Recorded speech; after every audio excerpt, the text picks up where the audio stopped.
Kia ora koutou. Lovely to have you join me today for this extra special session, and this is following a slightly different format from our other sessions in this conference. We don't necessarily have a visual presentation to show you, but we wanted to share with you a discussion between two amazing wahine toa, some amazing leaders in the education space. And I'm absolutely delighted to bring these two ladies together. They work together a lot anyway, but to have them in this Zoom room together and for you to hear this conversation is pretty awesome. So what I'm going to do is I'm going to head over first to Gemma. Gemma's going to introduce herself, and then we'll head to Leanne and get her to introduce herself. So kia ora Gemma. Beautiful. Kia ora Sarah and kia ora Leanne. It's an absolute privilege to be sitting with both of you here today. Ko Gemma Gardiner tōku ingoa. I'm the tūmauaki of St Patricks School here in Napier. I've just finished 1 year as principal at St Patricks, and in saying that, I was very privileged to be before that 2 years in the deputy principal role. So to start my role where I've already got the relationships, the whanaungatanga, the manaakitanga, all there has just been brilliant. So we are a special character school. We are a Catholic school and a full contributing school, so years 0 to 8. And our role sort of sits around 380, 390 on average each year. When it comes to our Longworth journey, probably if I said officially, we started with Sarah and Linda in 2021. However, that journey was led early on with Jan Bevan, our new entrant teacher, who 8 years ago saw the value in play, got lots of people excited. We've, trials, and we've been in the learning pit. However, having Longworth land with us in 2021 has been a massive moment for us all to start, to grow our journey even further. So yeah, it's been an absolute privilege to be on this journey with you. And of course, Leanne, who we've had with us for about a year now. And it's just so exciting doing this today because Mitey and play, mental health, well-being, emotional well-being, we're all talking the same talk. It's all about children thriving in society right now. So I think today's kaupapa is exciting. Absolutely. Thanks, Gemma. And kia ora Leanne, get you to introduce yourself. Kia ora Sarah and Gemma. It's a privilege to be on this call with you today, and I'm really excited about the conversation going forward because we're very much on the same page about what we want to achieve. My name's Leanne Barlow. I am the Regional Development Coach for Mitey. I've been with the Foundation for 3 years. We're part of the Sir John Kirwan Foundation, wanting to really ignite and have the best mental health in the world. We provide a free evidence-based approach to mental health education. First country in the world to have a curriculum-based approach, which is really exciting. Hawke's Bay was our second regional offering, which was really super exciting. So we've been with the Hawke's Bay, we're now in about 8 schools. It was timely considering what the Hawke's Bay have been through. So, all tamariki need good mental health and good mental health education, but in terms of what if all Hawke's Bay community has gone through, it was really great timing for Mitey to come into the Hawke's Bay. Really enjoyed our journey with St Patricks so far, and had really deep conversations. I think our first teacher only day, we all ended up crying. There was a vulnerability and a realness and an honesty and an immediate buy-in, which created our relationship going forward in terms of the way we communicated and how we approached what was best for everybody. So the relationship is solid and strong. The progress St Patricks has made is incredible and exciting for us at Mitey. So I'll be really excited to continue to talk about this today. Yeah. And for those who are watching from overseas, just to acknowledge, Leanne's talking about Cyclone Gabrielle, who hit the Hawke's Bay and, all of New Zealand, but had significant impact in Hawke's Bay in February of 2023. So we have a lot of displaced families and people who lost their homes due to severe flooding and the like. So, centering ourselves in the Hawke's Bay, and Gemma their school is obviously was impacted. Both students and staff were impacted. So as Leanne said, a really timely spot to arrive post cyclone in that way. So let's kick off with a focus first on this idea of integration of play and mental health, right? So Gemma, perhaps if you could start with how St Patrick's integrates play, and then Leanne, if you can come in and sort of talk about how Mitey complements or enhances that approach to students' mental health. Sure. So firstly, there's so many layers that sit within that question of true integration. And I'm going to put my principal's hat on first and say that one of the first things as schools we recognise is you've always got PLD providers knocking on your door. And there comes a point where you look at your car park, and I always use the analogy of too many cars in the car park. So come 2021, we sat down and we'd, at different phases in PLD, we'd worked with Digi, Circus, DIMIC, House of Science, and we had this amazing opportunity with you, Sarah, and your mum, Linda, for Longworth. So the biggest thing for me is integrating anything and bringing in any PLD, you must be intentional. So in everything we did, we were intentional. So rather than this being an add-on, we looked at how it was complementing what we were currently doing and how it was going to align with our school's vision, our why, our special character. So it didn't just come down to play and Mitey when we've made these decisions. We've looked at our current state and the future state, and of course the way society is evolving, what these children are going to need. So integrating has been massively intentional. And one of the first things we've really needed to do is ensure that all staff understand the why behind play. There are so many definitions out there of play, so it's understanding, what that looks like and what play pedagogy is. So we try and there's a stigma out there around play, and it really bugs me because we don't want to not use that word, but we're really intentional now in saying play pedagogy. So in everything we do, it's play pedagogy or innovative pedagogy. So with that, we needed staff to have an understanding of what that pedagogy is. So it's too easy to just jump in without that deep belief and understanding. So understanding how the brain works in play and all these other factors is so important. But in integrating play into everything we do, we've had to restructure our systems. We've restructured systems, resources, our environment. We've moved staff across teams. We've looked at our learning spaces. And ultimately, one of the biggest things we needed to look at was our knowledge of the curriculum, because to do play successfully, you really need to know your curriculum. So we've done huge work around notice, recognise, respond school-wide in everything we do. And from there, we've also looked at where our internal capabilities. So we've got play coaches in school, and Sarah's done a lot of work coaching who, some of our identified people that have the strengths, knowledge, passion of play. So with that, we've actually developed a play team. And so they're right across the school so that, our plan is to go school-wide this year. So again, coming back to intentionality and what are our timetables looking like? What are our learning spaces looking like? So our environments are imperative to this. And a lot of people say, oh, you've got to have the modern learning environment and learning hubs. We've had single cells, so we've got both. We're fortunate to have both. However, our very first model, our Angels team, our juniors, 4 classrooms, 4 single cells, worked as a collaboration, as a community, as a village, and we've set up spaces. And we've set up a timetable. So teachers across the day are in and out of the play. So we're in workshop spaces for part of the day, and when we're not in the workshop spaces, we're out in the play, noticing, recognising, responding, observing, coaching.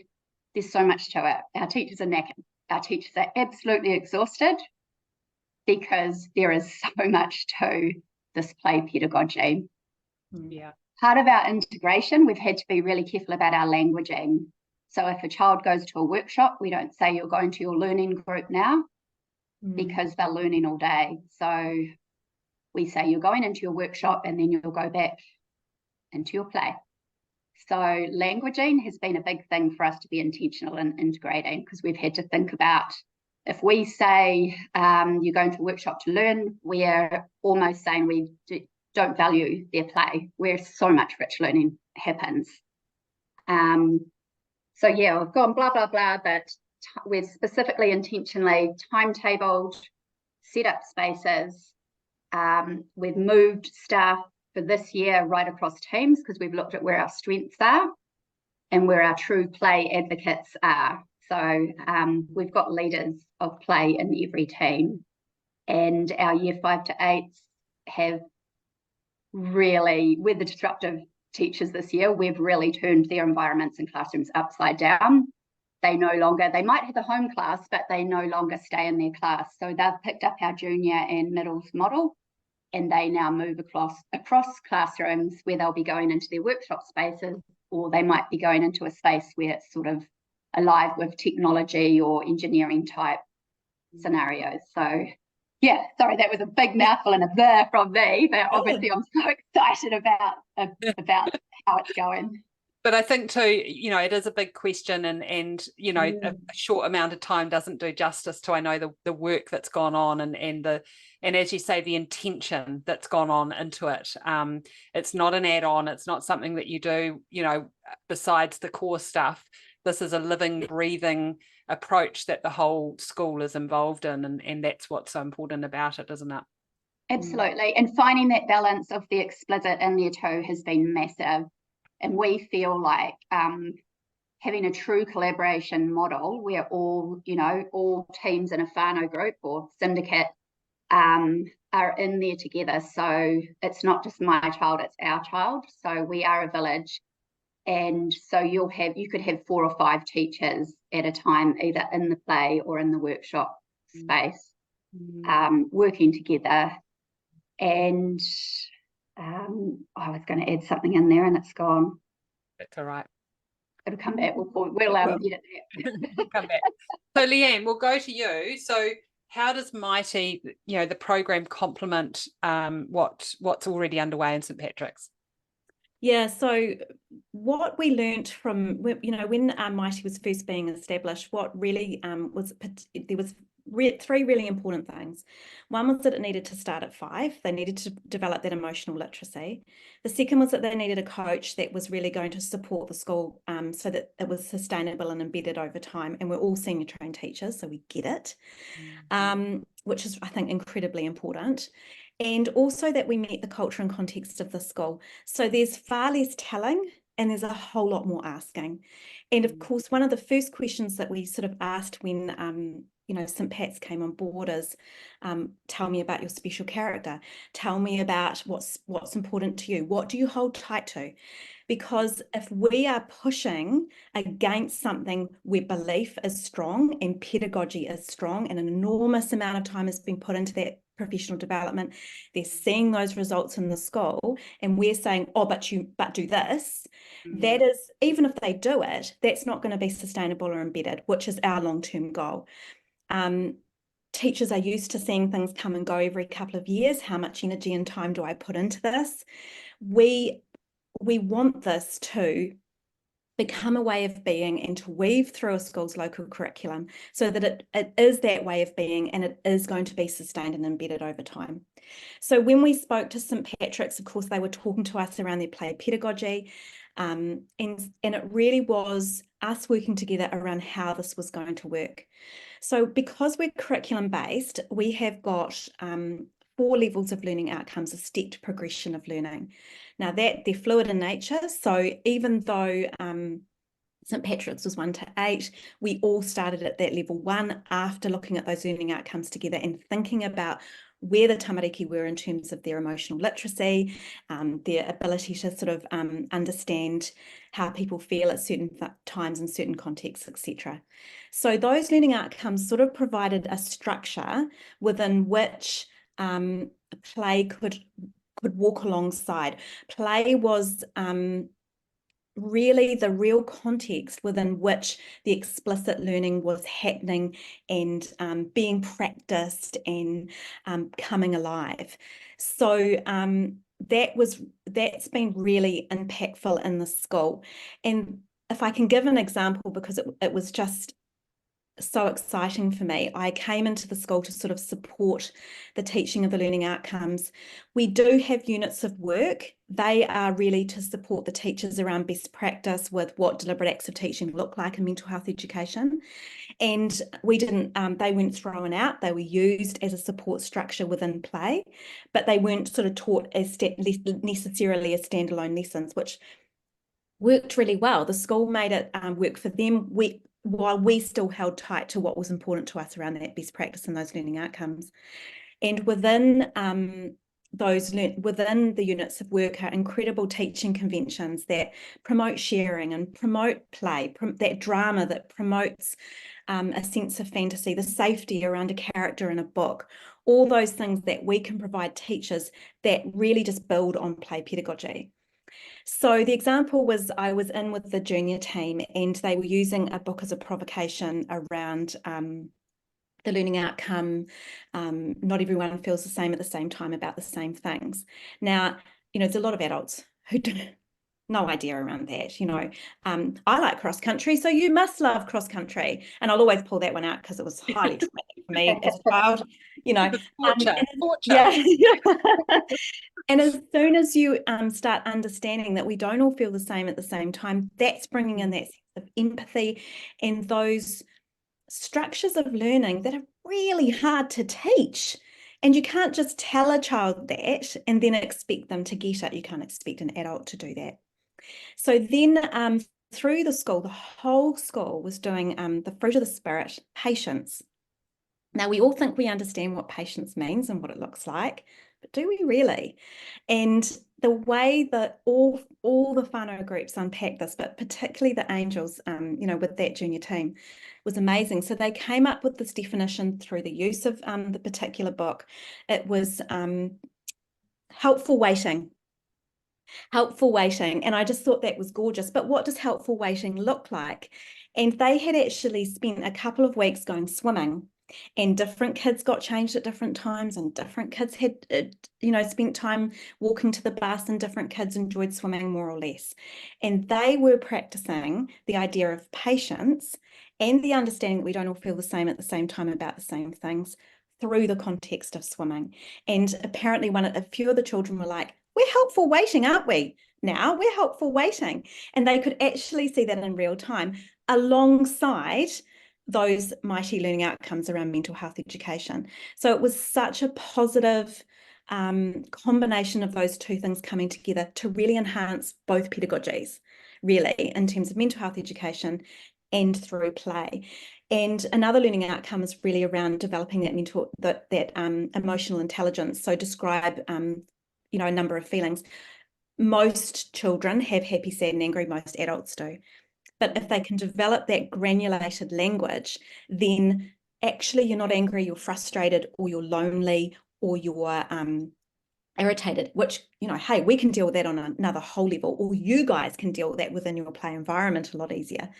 And so what I noticed when I was going into that junior area is that because that language was being used often, it was being used explicitly through our support with mental health education, the children were using it in such a fluid and free way to guide the way they responded, the way they acted within that play environment. Yeah, and I have to say I think for me personally, mental health is what drew me to play as a teacher, because I know certainly that, the path I had as a teacher working with children who had a whole lot of trauma and that sort of difficult background and had some mental health challenges, you notice when they just don't have the language. They just don't have they can't communicate how they feel, which makes them feel worse, which results in behavior that's hard to manage. And if we follow that traditional teaching model, there's no time in the day to address those things and to explicitly teach what needs to be taught around emotional well-being, emotional literacy, and so on. So this is why play for me makes so much sense, and I'm sure you're both seeing that as well. I think it also comes down to what we're all aligning here is the values. So the mana values, so the Mitey values coming from the mana model, the 5 principles, they are 100%, they're our gospel values. They're all the key dispositions that we're teaching and learning in play. So it's all the same language, and we're gifting them that language. So with the mana model, our gospel values, we used one of the Mitey lesson plans about being a friend aligned when we were doing our gospel value, speaking with gentleness and kindness. Now, when we're out in the play, there's conflict, there's critical thinking, problem solving. So they're needing to use all those values woven together. And to me, that's where we're getting the success of us all working together on that same, it's values and key competencies to me. Yeah, and actually, and one of the things that I noted in the research I've been involved in is that teachers particularly don't teach emotional literacy unless they've got a specific plan for it. What they do teach is how to manage conflict because it interrupts the school day or there's a safety issue, but not explicitly teaching, as you say, Leanne, the granulated range in such an intentional way that it's gifting children the skill and the knowledge to be able to manage it and self-regulate, right, on their own. And so teachers need that kind of structure to help them with that, don't they?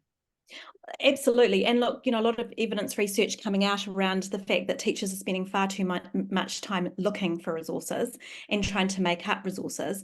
So all that work's been done for them through us, but also that we can sort of provide that support and provide that structure that is really going to support teachers around those deliberate acts of teaching. We want to develop not just the skills, because that's very individually based. This is about affecting the collective in a really positive way. And I know play does that too through that collective approach, that you're affecting a whole community by noticing and responding to the needs of others, but that you're really aligning yourself alongside what's important to you and what's important to everybody really within that space. And if we can allow teachers if we can give teachers that structure around what teaching skills, knowledge and understanding looks like and feels like within the classroom, that mental health education is more than just pastoral care. Believe me, schools love their children. We see this every day. They love their children. They have incredible conversations with their children. But we actually need to teach children, 1, what mental health is, 2, that it's a really positive part of who they are, and 3, that we need to do certain things to train our brains to look after ourselves, to learn how to respond to what's going on for us, that and what we can do to support others. So that's actually something you can teach. But how do you do that? What we do is we teach serious issues and challenges and concerns in fun and engaging ways. It doesn't need to be a sit down on the mat, intense conversation had once. Yeah. And again, and Sarah, you say that all the time, play is a practice run at real life. It is. Yeah. And it's so much better to have a practice run at being mad at someone in the same pit than being mad at someone outside a nightclub with alcohol in you or something like that. The consequences, potential consequences, are far less in that situation. And hopefully by the time we get to the nightclub and we look it up, we've got some of those strategies that we've learned along the way, and we can manage that a little bit better as well.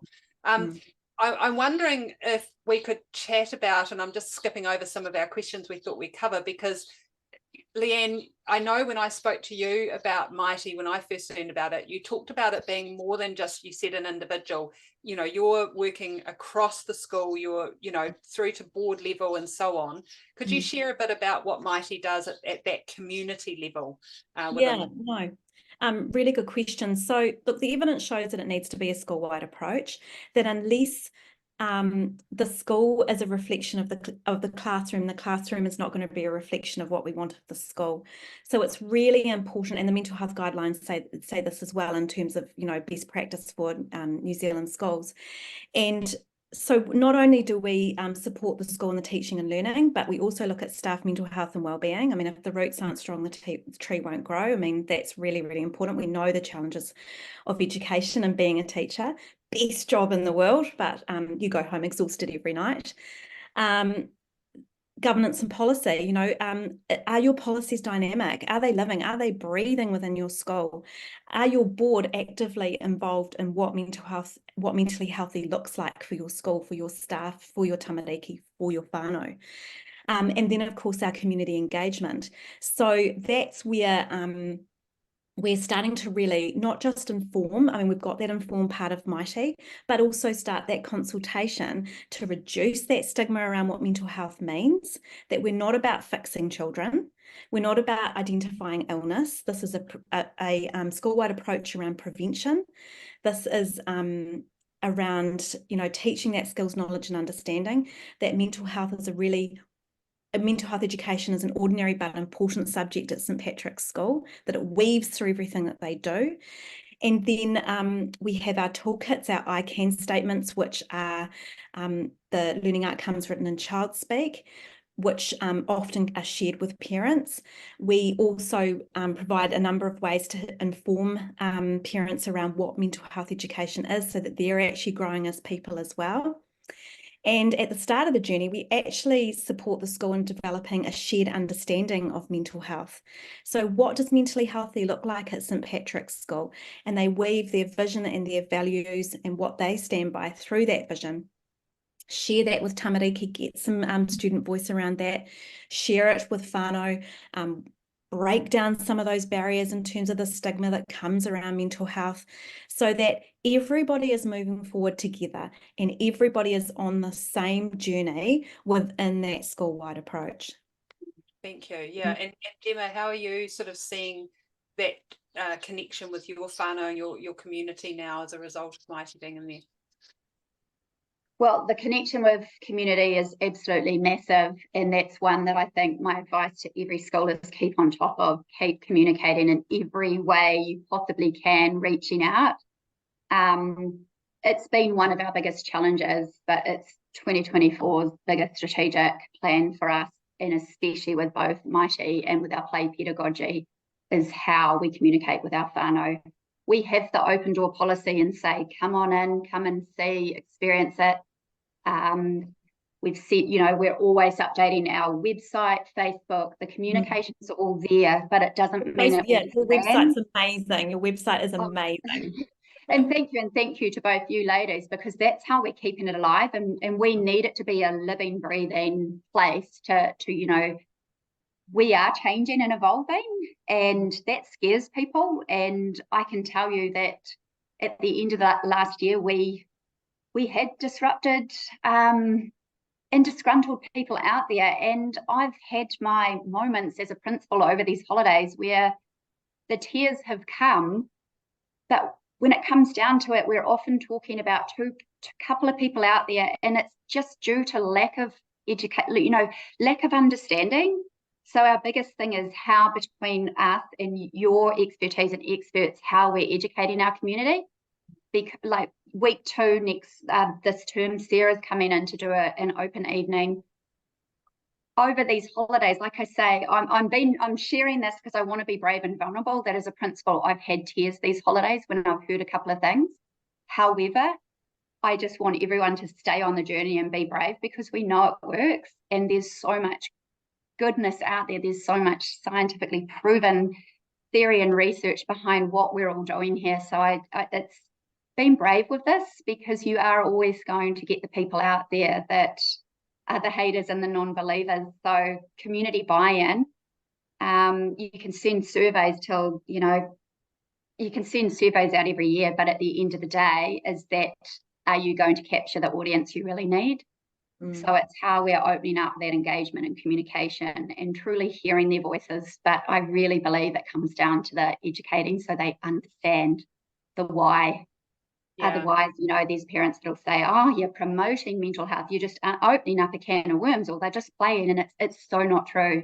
This is society. And at my end of year speech at prize giving, I praised my staff for being so brave, because they've had to go into the uncomfortable and make so many changes that's taken us all out of our comfort zones.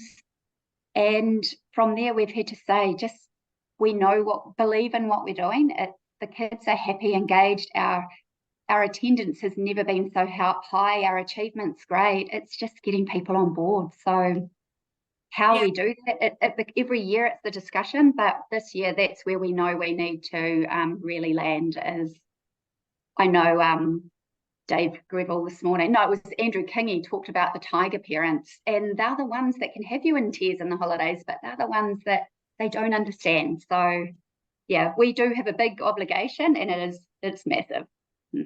Yeah, and I'm sorry to hear that you've had those moments, but I've often shared before that I've in any role where you are being innovative and you're pushing the boat out a bit, it does, as you say, creates discomfort for people. It's the unknown. It's a little bit scary, and it does take fortitude to keep pushing on, and a strength of connection to that why to be able to keep going. And it's quite funny, because actually once things become normalized, when it's so abnormal for many, it becomes normalized, and you sort of share these stories, you think, oh really, what's wrong with it?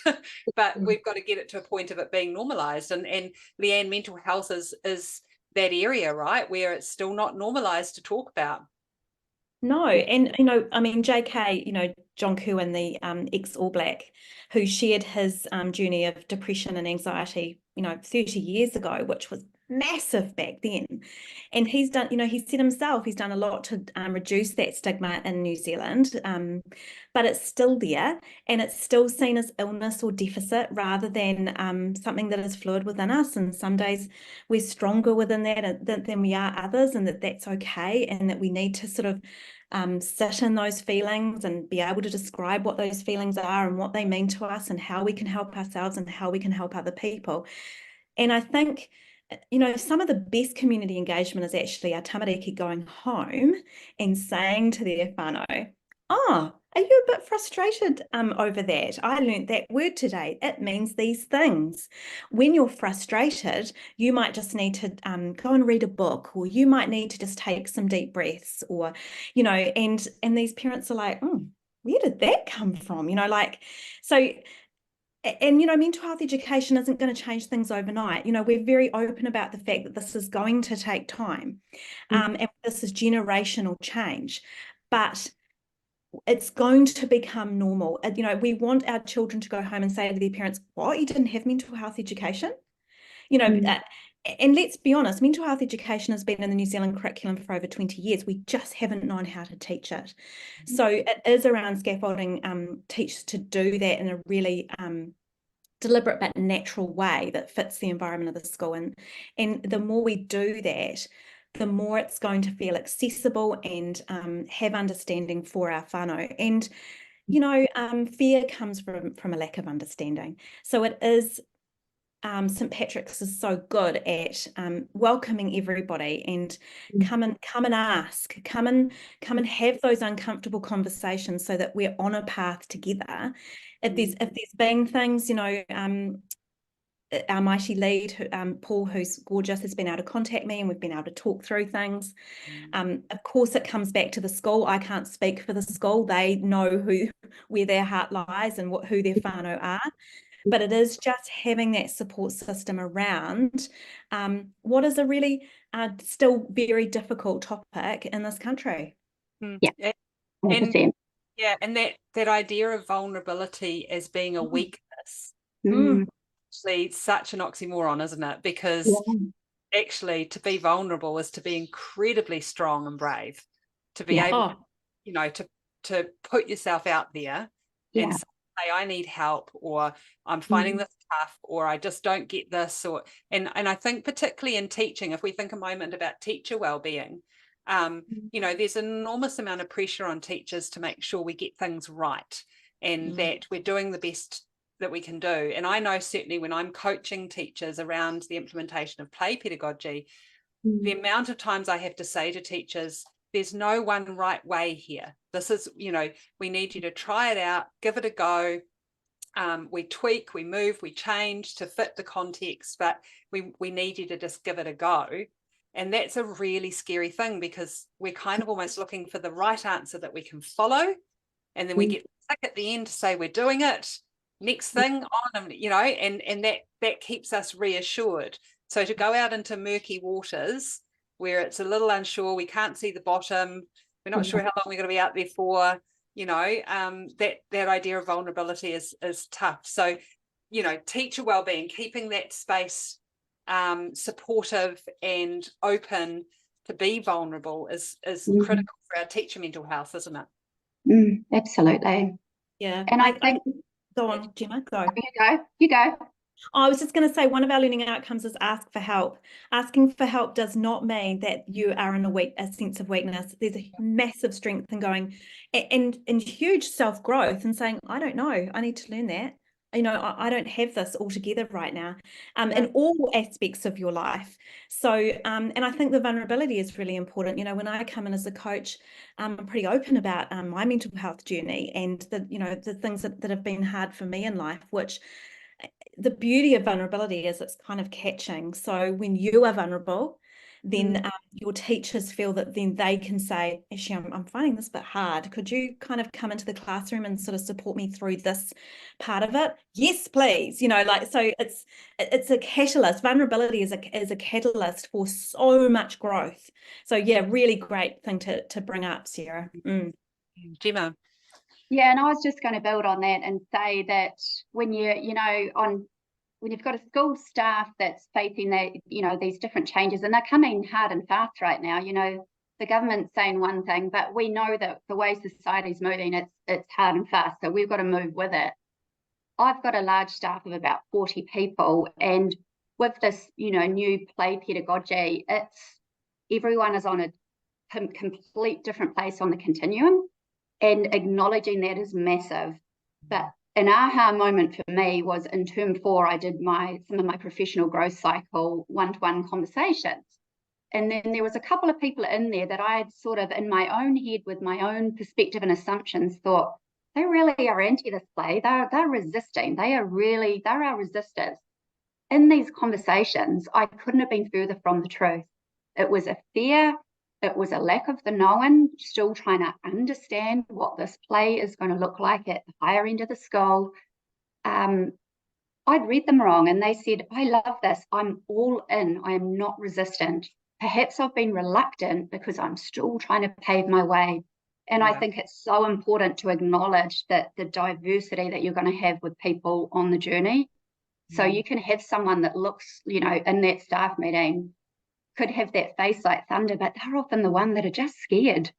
So it's really important to utilize Sarah's coaching skills and your, Leanne, we have those conversations, because we make up these stories. We've got our own narrative going on. So it's so important to have those conversations with your staff. How are you currently feeling? Where are you on the continuum right now? And how can I support you to, you know, move up on that continuum of where you are? I just think that's really important. And you know, you mentioned about you as a principal having a staff of 40 that you're managing. I look at that as you've got a classroom. You've got a classroom of kids, you know, and in a classroom you have a diverse range of abilities, strengths, talents, interests, you know, personalities. And certainly as a coach, if I'm working with a whole school, I see it, you know, I have that classroom. I've got those ones that are the early adopters, high achievers, you know, out, you know, the hand up all the time. You know, you've got the other ones who are sort of sitting at the back of the room, like, you know, convince me sort of thing, you know, and everything in between. And so it's really no different to when you're working with a bunch of kids in terms of the diversity and individualized approach that needs to happen at every layer of the organic system that a school is, right? Yeah, absolutely. No, I completely agree with that. And we talk about people being in different places on the train. And I always think about, you know, when maths problem solving came in, I was probably like at the back of the train, I can tell you right now. And it wasn't until I saw other people giving it a go and taking those risks and seeing the benefits, I thought, yeah, you know, and slowly I'm moving up that train. And you can't expect all staff with what they're coming with personally and professionally to immediately be on board. And I agree with that individual. You know, that's why we come into classrooms and we do, you know, we do sessions where when we're not doing it for the children, I mean, we are doing it for the children, but we're really there to support the teachers. And hey, you've never done hot seating. Let me, I'll show you how, you know, how we do that. And then we can have a chat around how that could work for you, because that's scary. That could be super scary, you know. So that understanding, that scaffolding, that ask for help, which ends up being that strengths-based model. Not what you're not doing, what are you doing? How can we build on that? So yeah, really cool, really cool.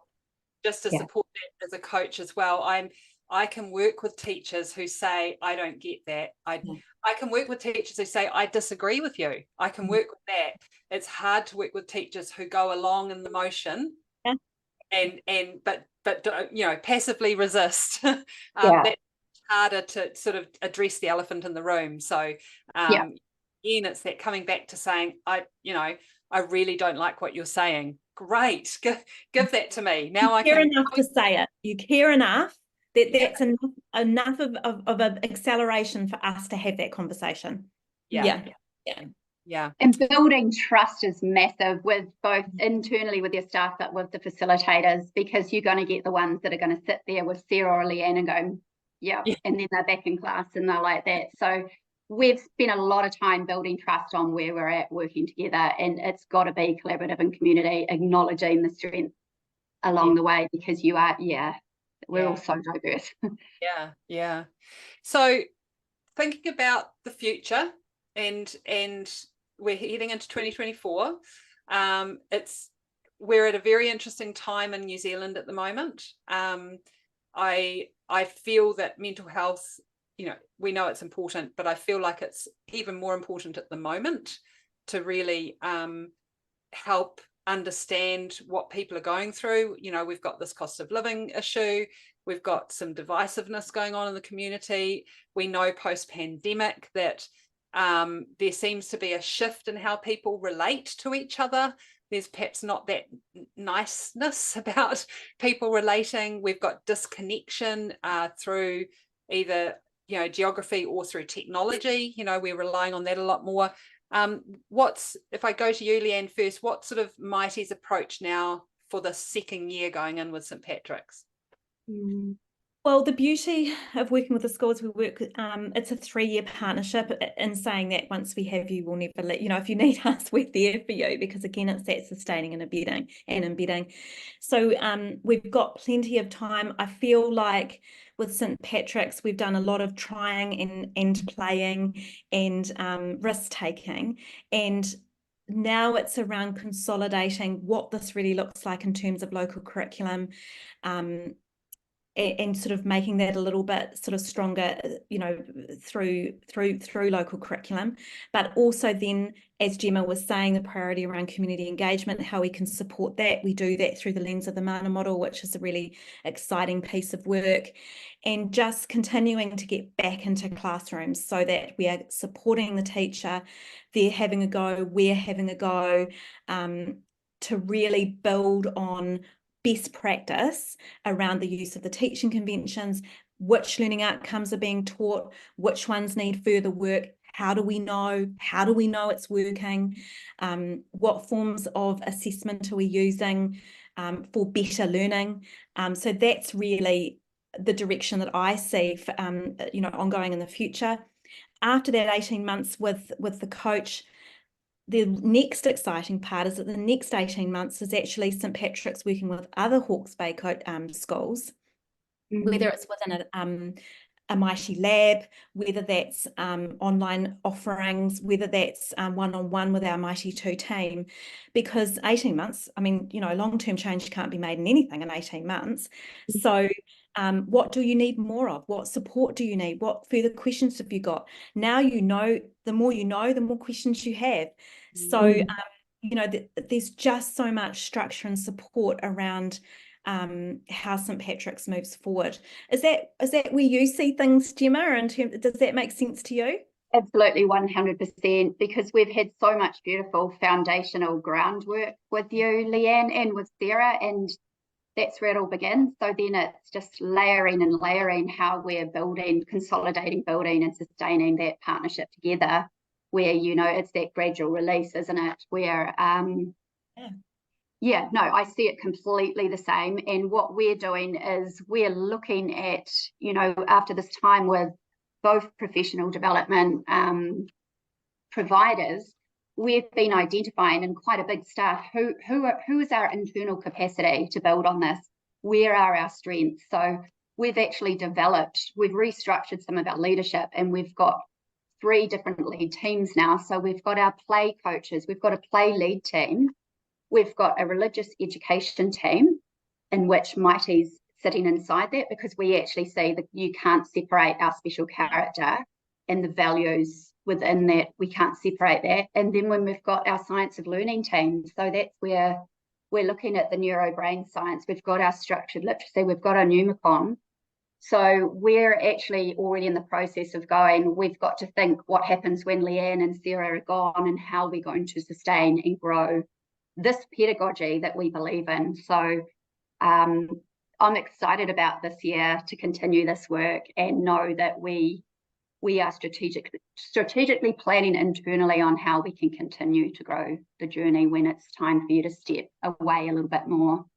And that's that, again, that intentionality that you talked about at the start too, isn't it? It's not, and I know working with a lot of schools, you know, where play is seen as a second option to the important stuff, that it's sort of brought on and then dropped, and you know, it's one of those things that, you know, oh, we'll get a bit of PD in this and then we'll carry on, and they're really, in order for it to be embedded and sustained, just like Mitey, there has to be that intentional leadership around it right from the start, including the exit plan as well, doesn't there?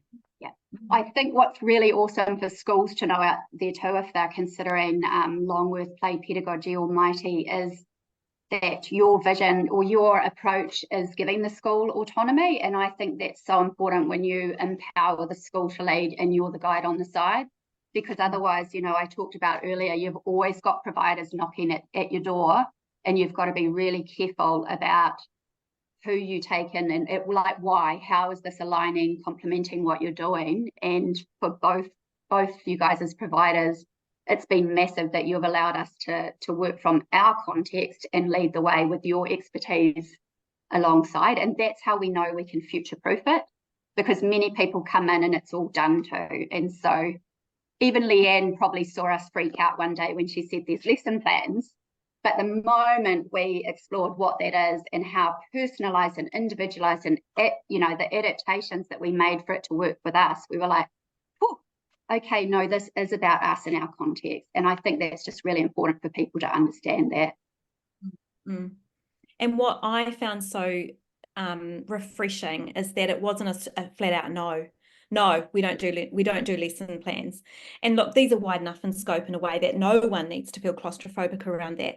But can we have a look? Can we see how this is going to work, so that it's still providing that professional development and scaffolding that teachers require in those deliberate acts of teaching, but it's done in a way that is fluid and or is going to complement what else is happening in our classrooms. So there wasn't a flat out no, there was that open and curiosity, which is all we ask for really in schools, open curiosity. Yeah.